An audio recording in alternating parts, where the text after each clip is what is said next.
नमस्कार दोस्तों, स्वागत है आपका राजस्थान संवाद में। मैं हूं चेतना शर्मा आपके साथ।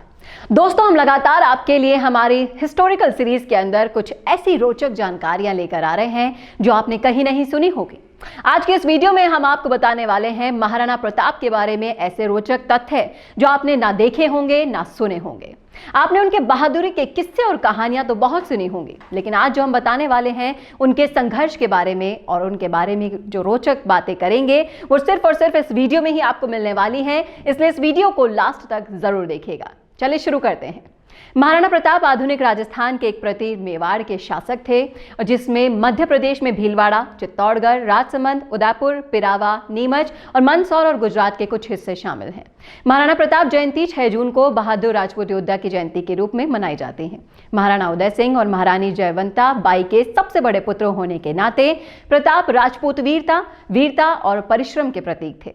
उन्होंने अपनी मातृभूमि को उनके नियंत्रण से मुक्त करने के लिए मुगल वर्चस्व के खिलाफ लड़ाई लड़ी थी। सबसे महान राजपूत योद्धाओं में से एक उन्हें मुगल शासक अकबर के अपने क्षेत्र को जीतने के प्रयासों का विरोध करने के लिए पहचाना जाता है। दूसरे पड़ोसी राजपूत शासकों के विपरीत महाराणा प्रताप ने बार बार शक्तिशाली मुगलों को प्रस्तुत करने से इनकार कर दिया और अपनी अंतिम सांस तक साहसपूर्वक उनसे लड़ते रहे। राजपूत वीरता, परिश्रम, वीरता के प्रतीक वो मुगल सम्राट अकबर की ताकत को संभालने वाले एकमात्र राजपूत योद्धा थे। उनके सभी साहस, बलिदान और उग्र स्वतंत्र भावना के लिए उन्हें राजस्थान में एक नायक के रूप में सम्मानित किया जाता है। चलिए आपको बताते हैं उनके कौन कौन से संघर्ष रहे। पहाड़ों के जंगलों और घाटियों में घूमते हुए भी महाराणा प्रताप अपने परिवार को साथ ले जाया करते थे। दुश्मन के कभी भी कहीं से भी हमला करने का खतरा हमेशा उन पर बना रहता था। खाने के लिए उचित भोजन प्राप्त करना जंगलों में से एक बहुत कठिन परीक्षा हुआ करती थी। कई बार उन्हें बिना भोजन के ही जाना पड़ता था। उन्हें बिना भोजन के एक स्थान से दूसरे स्थान भटकना पड़ा और पहाड़ों और जंगलों में सोना पड़ा। दुश्मन के आने की सूचना मिलने पर उन्हें खाना छोड़कर तुरंत दूसरी जगह जाना पड़ता था और वो लगातार किसी न किसी आपदा में फंसे रहते थे। एक बार महारानी जंगल में अपना हिस्सा खाने के बाद भाकरी भून रही थी।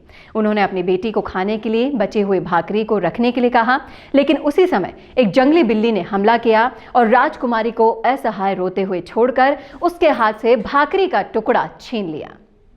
भाकरी का वो टुकड़ा भी उसके भाग्य में नहीं था। बेटी को ऐसी हालत में देखकर राणा प्रताप को दुख हुआ। वो उसकी वीरता, शौर्य और स्वाभिमान से क्रोधित हो गया और सोचने लगे कि क्या उनकी सारी लड़ाई और बहादुरी इसी के लायक है। ऐसी अस्थिर मनस्थिति में वो अकबर के साथ समझौता करने के लिए तैयार भी हो गए थे। अकबर के दरबार से पृथ्वीराज नाम के एक कवि, जो महाराणा प्रताप के प्रशंसक हुआ करते थे, उन्होंने राजस्थानी भाषा में एक कविता के रूप में एक लंबा पत्र लिखकर उनका मनोबल बढ़ाया और उन्हें अकबर के साथ युद्ध विराम बुलाने से मना किया।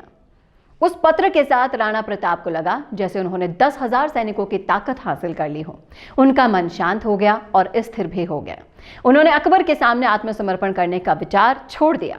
इसके विपरीत उसने अपनी सेना को और अधिक तीव्रता से मजबूत करना शुरू किया और एक बार फिर से अपने लक्ष्य को पूरा करने में लग गए। इसके अलावा महाराणा प्रताप मरते समय भी घास के बिस्तर पर लेटे हुए थे, क्योंकि चित्तौड़ को मुक्त करने की उनकी शपथ अभी भी पूरी नहीं हुई थी। अंतिम समय में उन्होंने अपने बेटे अमर सिंह का हाथ थामा और चित्तौड़ को मुक्त करने की जिम्मेदारी अपने बेटे को सौंपी और फिर शांति से शहीद हुए। अकबर जैसे क्रूर बादशाह के साथ उसके युद्ध के इतिहास में कोई तुलना नहीं है। जब लगभग पूरा राजस्थान मुगल सम्राट अकबर के नियंत्रण में था, तब महाराणा प्रताप ने मेवाड़ को बचाने के लिए 12 साल, जी हां, सही सुना आपने, 12 साल तक लड़ाई लड़ी थी। अकबर ने महाराणा को हराने के लिए कई तरह के प्रयास किए थे, लेकिन वो अंत तक अपराजय रहे। इसके अलावा उसने राजस्थान में भूमि के एक बड़े हिस्से को मुगलों से भी मुक्त कराया था। उन्होंने इतनी कठिनाइयों का सामना किया, लेकिन उन्होंने अपने परिवार और मातृभूमि के नाम को हार का सामना करने से बचाया। उनका जीवन इतना उज्जवल रहा कि स्वतंत्रता का दूसरा नाम महाराणा प्रताप हो सकता है। इसके अलावा हम आपको आगे वीडियो में बताने वाले हैं कुछ ऐसे रोचक तथ्य उनके बारे में जो आपने नहीं सुने होंगे, लेकिन इससे पहले लेते हैं एक छोटा सा ब्रेक। कहीं मत जाइए, बने रहिए इस वीडियो के साथ। बड़ी राजनीतिक पार्टी का टिकट चाहते हैं और उस टिकट से जीतकर नेता बनने का भी इच्छा रखते हैं, लेकिन प्रचार के लिए अभी भी वार त्योहार के पोस्टर बनाने का पुराना तरीका ही अपना रहे हैं। राजनीतिक प्रचार के लिए पोस्टर हुआ पुराना, वीडियो इंटरव्यू का है जमाना। राम मीडिया वर्क्स आपकी राजनीतिक प्रोफाइल को पावरफुल बनाने के लिए लाए हैं स्पेशल डिजिटल पैकेज, जहां प्रदेश के लाखों सब्सक्राइबर्स वाले डिजिटल चैनल के रिपोर्टर, कैमरामैन लेंगे आपका इंटरव्यू। और वो उन चैनल्स पर प्रसारित होगा जिन्हें पहले से लाखों लोग सब्सक्राइब किए हुए हैं और जिनके करोड़ों में व्यूज है। तो छोड़िए पुराने तरीके, अपने इंटरव्यू, कैंपेन्स और इवेंट को कीजिए जमे जमाए चैनल्स के जरिए वायरल। ज्यादा जानकारी के लिए नीचे दिए हुए लिंक पर क्लिक कीजिए। ब्रेक के बाद आपका स्वागत है। अब हम आपको बताएंगे वो रोचक तथ्य। महाराणा प्रताप 7 फुट 5 इंच लंबे थे और उनका वजन 110 किलो था। उनके सीने के कवच का वजन 72 किलोग्राम था और उनके भाले का वजन 81 किलोग्राम था। महाराणा प्रताप की ढाल, भाला, 2 तलवारें और कवच का कुल वजन लगभग 208 किलो था। उनकी 11 पत्नियां, 5 बेटियां और 17 बेटे थे।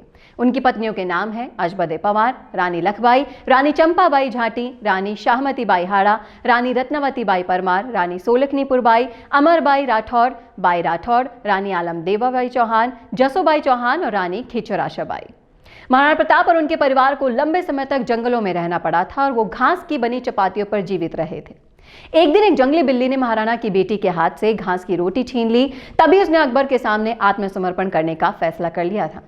एक बार महाराणा प्रताप के बेटे कुंवर अमर सिंह ने अब्दुल रहीम खान खाना के शिविर पर हमला किया, जो मुगल सेना के सेनापति थे, और उनकी पत्नी और महिलाओं को ट्रॉफी बंधकों के रूप में ले आए। जब प्रताप को अपने काम के बारे में पता चला तो उन्होंने इसकी फटकार लगाई और सभी महिलाओं को रिहा करने का आदेश दिया। अब्दुल महाराणा के कृत्य का बहुत आभारी था और उसने तब से मेवाड़ के खिलाफ एक भी हथियार नहीं उठाने का संकल्प लिया। अब्दुल रहीम खान खाना कोई और नहीं बल्कि रहीम है, जिनके दोहे और कविताएं हम बचपन से पढ़ते आ रहे हैं। महाराणा प्रताप गुरिल्ला युद्ध की रणनीति का उपयोग करने में बहुत कुशल थे। उनके पास चेतक नाम का एक बहुत ही वफादार घोड़ा था, जो महाराणा का पसंदीदा भी था। हल्दी घाटी के युद्ध में राणा प्रताप को बचाने के प्रयास में चेतक अमर हो गया था। राणा प्रताप ने अपने जीवन का एक बहुत बड़ा हिस्सा, विशेष करके अपने बचपन को अरावली के जंगलों में बिताया था। आदिवासियों द्वारा प्रताप को कीका कहा जाता था। उन्हें राणा कीका के रूप में भी जाना जाता है। महाराणा प्रताप का घोड़ा चेतक अपने मालिक के प्रति वफादारी के लिए जाना जाता है।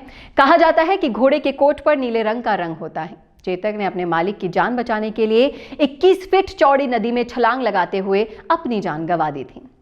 ये एक सच है कि प्रताप अपने घोड़े चेतक से प्यार करते थे, लेकिन बहुत कम लोग जानते हैं कि चेतक की आंखें नीली थी। यही कारण है कि महाराणा प्रताप को नीले घोड़े के सवार के रूप में भी जाना जाता था। चेतक के अलावा एक और जानवर था जो महाराणा को बहुत प्रिय था, राम प्रसाद नाम का एक हाथी। हल्दी घाटी की लड़ाई के दौरान राम प्रसाद ने कई घोड़ों, हाथियों और सैनिकों को मार डाला था। कहा जाता है कि राजा मान सिंह ने राम प्रसाद को पकड़ने के लिए 7 हाथियों को तैनात किया था। महाराणा प्रताप के पास एक हाथी राम प्रसाद भी था, जिसने मुगल सेना के 2 युद्ध हाथियों को मार डाला था। जब अकबर ने राम प्रसाद को बंदी बनाया तो उसने ना कुछ खाया न पिया और 18वें दिन अपनी जान गंवा दी। जहां महाराणा प्रताप अपने जीवन काल में कई युद्धों में जीवित रहे, वहीं एक तीर से धनुष की डोरी को कसने के दौरान शिकार दुर्घटना में लगी चोट से उनकी मृत्यु हो गई। महाराणा प्रताप को अक्सर भारत का पहला स्वतंत्रता सेनानी माना जाता है, क्योंकि उन्होंने अकबर के नेतृत्व वाली मुगल सेनाओं के सामने आत्मसमर्पण नहीं किया था। महाराणा प्रताप के जीवन और उपलब्धियों पर कई टेलीविजन शोज भी बनाए गए हैं। महाराणा प्रताप को समर्पित एक ऐतिहासिक स्थल महाराणा प्रताप स्मारक उदयपुर में मोती मगरी पर्ल हिल के शीर्ष पर स्थित है। ये महाराणा भागवत सिंह मेवाड़ द्वारा बनाया गया था और अपने घोड़े चेतक पर सवार वीर योद्धा की आदम कद कांस्य प्रतिमा को ये प्रदर्शित करता है। तो ये थी महाराणा प्रताप के बारे में वो रोचक बातें जो आपने कहीं नहीं सुनी होंगी। कैसा लगा आपको वीडियो? कमेंट करके जरूर बताइए कमेंट बॉक्स में। और अगर आपके पास कोई सुझाव है हमारे लिए वीडियो बनाने के लिए तो जरूर दीजिए, कमेंट बॉक्स में लिख दीजिए। अगर वो सुझाव हमें पसंद आया तो हम वीडियो जरूर बनाएंगे। और इसी तरह हमारे वीडियोस को प्यार देते रहिए और राजस्थान संवाद देखते रहिए। नमस्कार।